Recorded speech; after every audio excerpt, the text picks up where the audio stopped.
Today I'm going to give you my tips on how to write project status reports in such a way that you communicate on the level that your audience is expecting, and so that you stand out and look great amongst your peers.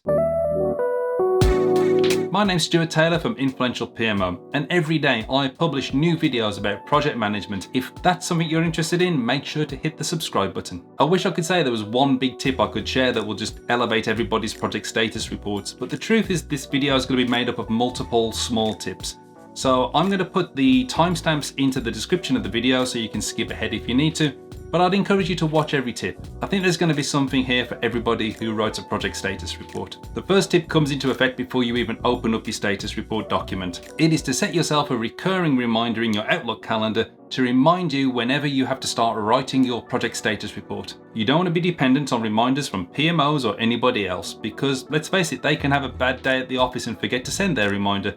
You still have to produce a report and you don't want to be doing it last minute. So set your own reminders and make sure you know when your reports are due. My next point isn't a tip, it's more of a fact, but it's one that you're going to find some comfort in. Every report you write will be easier than the first. The first is always the trickiest, especially if you've just moved to a new business and you're a little bit uncertain on the expectations. As soon as you've submitted one report, you've got a template for the next one. And then what most project managers do is they just amend the differences from the previous report.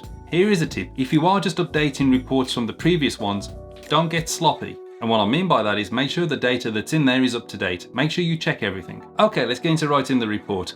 I'm going to talk about this as though you're approaching it for the very first time. The truth is most of you aren't. You'll have done a report before, but I encourage you to look at the report and its template as though you are looking at it for the very first time as we do this exercise. Most project status reports will look a little bit like this in some form or another, whether they exist in PowerPoint, Excel, or in some PPM tool where there's an automated reporting function. They will usually have all of these fields and all of these components in some form or another. The temptation is to work on the report from top to bottom, and this is where my next tip comes in.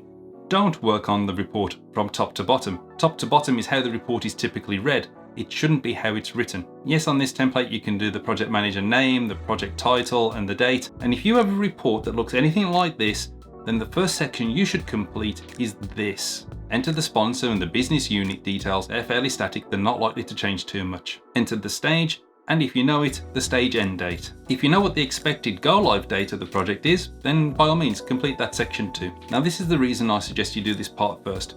Not all project managers have easy access to their budget details. In some organizations, you may have to go and ask somebody else for the details. If you do need to get this information from somebody else, you can't guarantee they're going to be available on the report submission day. Try and get this information a few days in advance.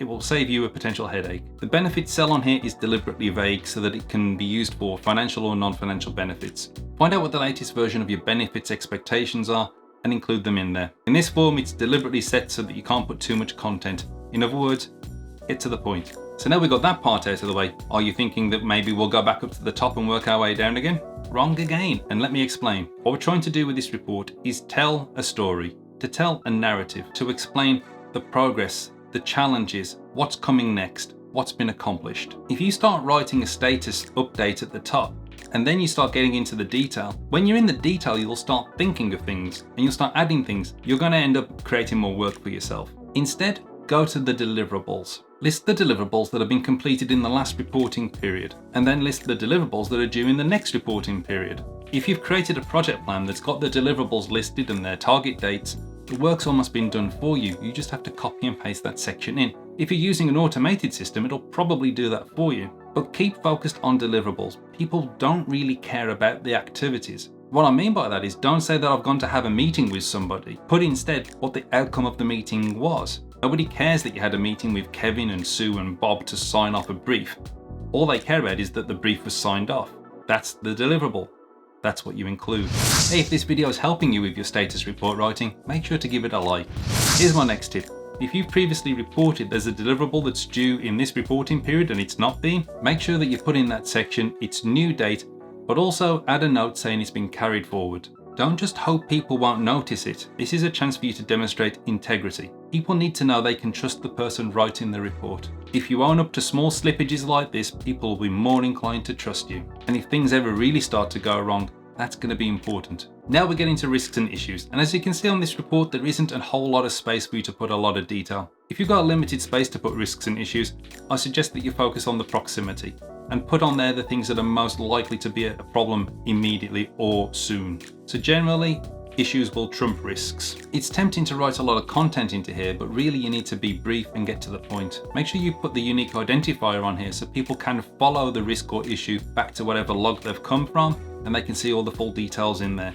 But for the report, you're just putting a summary in there. You are not being asked to write a case for the defense here. What we want is very similar to what we saw earlier with the deliverables. All that we're looking for are the deliverables that are going to mitigate the risk or close the issue. Have a target closure date with each of the risks or issues. It'll demonstrate that you're being proactive and that you're working towards closing the threat. If the target closure date changes, make sure to include the original date and the new date as well. The intent of the report is to be transparent, and you need to be transparent about the fact that sometimes these things take longer than expected. Now that you wrote about your progress and the risks and issues, you're in the perfect place to start completing the component RAGs. Keep in mind any issues that may be impacting on these component RAGs. I've created another video that talks about how to score project and component RAGs consistently. If you're interested in that, the link is in the description.